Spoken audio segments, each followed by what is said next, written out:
Shalom, salam sehat, damai sejahtera bagi kita semua. Tuhan Yesus memberkati. Perkenalkan, nama saya Rika Putri Esther Purba. Di sini saya akan menyampaikan sebuah kebenaran firman Tuhan untuk kita semua.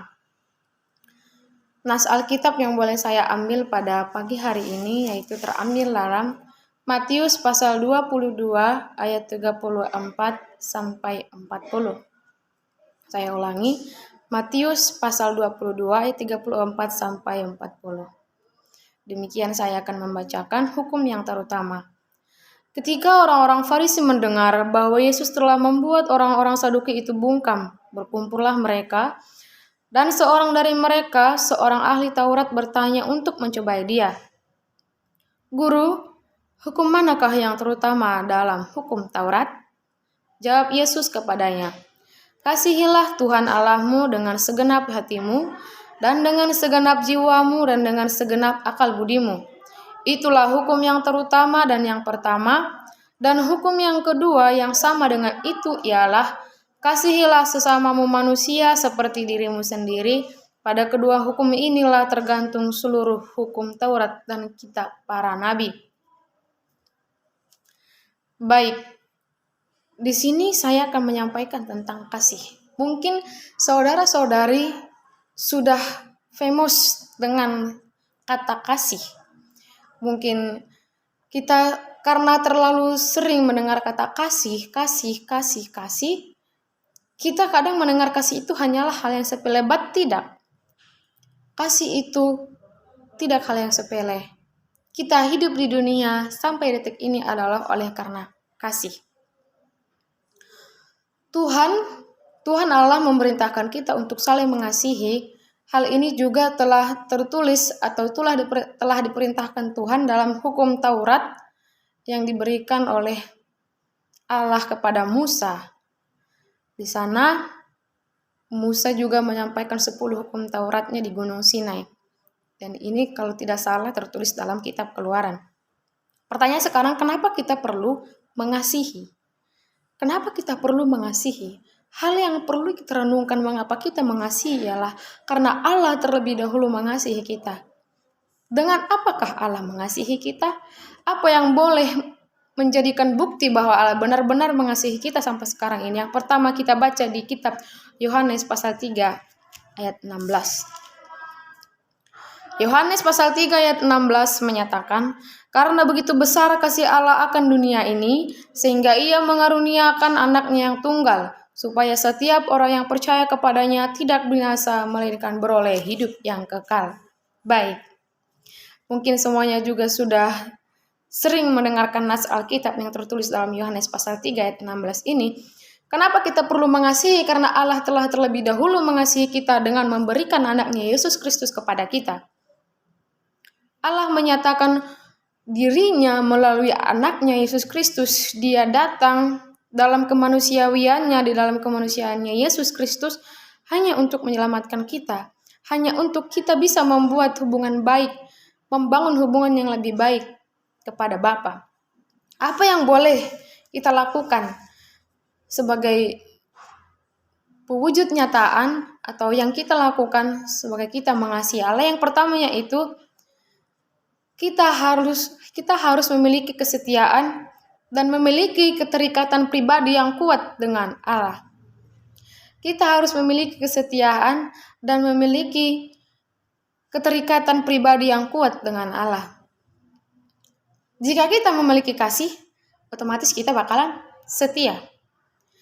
Sama halnya dengan kita mengasihi Allah. Saat kita mengasihi Allah, di saat Allah memberikan sukacita, di saat Allah memberikan duka cita, kita tetap setia untuk mengikuti jalannya, kita tetap setia untuk mengikuti alirnya Tuhan.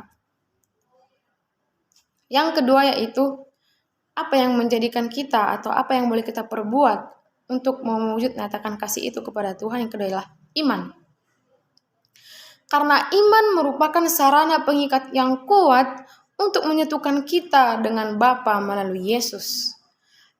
Dengan imanlah pengikat yang kuat yang menyatukan kita dengan Bapa melalui Yesus. Saat kita percaya Yesus, kita percaya kepada Bapa. Yesus dan Bapa adalah satu. Karena Yesus adalah anak Allah yang hidup. Nah, saya balik kembali, kenapa kita perlu mengasihi Allah? Karena Allah telah mengasihi kita terlebih dahulu melalui anaknya Yesus Kristus. Dan yang kedua, apa jenis kasih yang boleh diberikan Tuhan Yesus kepada kita? Apa jenis kasih yang diberikan Allah melalui Yesus Kristus kepada kita, yaitu kasih agape. Kasih agape yang merupakan kasih unconditional love. Unconditional love, kasih yang tidak memiliki alasan, kasih yang tidak memiliki keterbatasan, dan yang paling hebatnya lagi, kasih yang tidak pernah menuntut balasan. Itulah kasih Allah. Mungkin kita beberapa atau secara manusiawi kita mengasihi Allah, kita mengasihi seseorang, berharap seseorang itu akan mengasihi kita kembali. Tapi jika engkau mengasihi Allah, bahkan saat kamu tidak mengasihi Allah pun, saat kita tidak mengasihi Allah pun, Allah tetap mengasihi kita.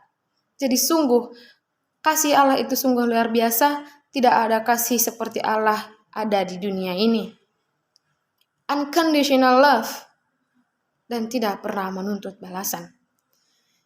Dan yang kedua yaitu, hukum yang kedua yang sama dengan itu ialah, kasihilah sesama manusia seperti dirimu sendiri. Kenapa kita perlu mengasihi manusia? Allah pun mengasihi kita, kenapa kita tidak bisa mengasihi sesama kita? Allah mengasihi ciptaannya. Allah mengasihi ciptaannya. Tetapi alangkah sungguh tidak baik jika sesama ciptaan tidak bisa saling mengasihi. Tapi apa yang boleh kita dapatkan ialah kita harus mengasihi sesama manusia. Mustahil kita bisa mengasihi Allah jika kita tidak bisa mengasihi manusia. Kita tidak akan pernah bisa mengasihi manusia jika kita tidak terlebih dahulu mengasihi Allah.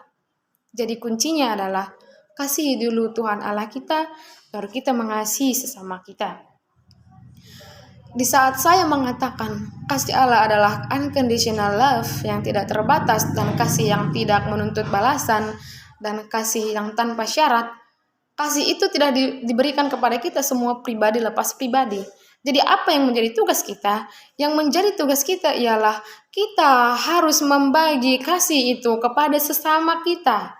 Baik itu Kristen dengan Kristen, Kristen dengan Islam, Kristen dengan Hindu, Buddha, Konghucu, entah apapun alirannya, kita harus tetap mengasihi karena itu adalah tugas kita. Kita harus men-sharekan, memberikan, memberitakan kasih Allah, kasih kita kepada sesama kita. Karena itulah tugas kita sebagai hidup di dunia yang bergantung kepada kasih Allah.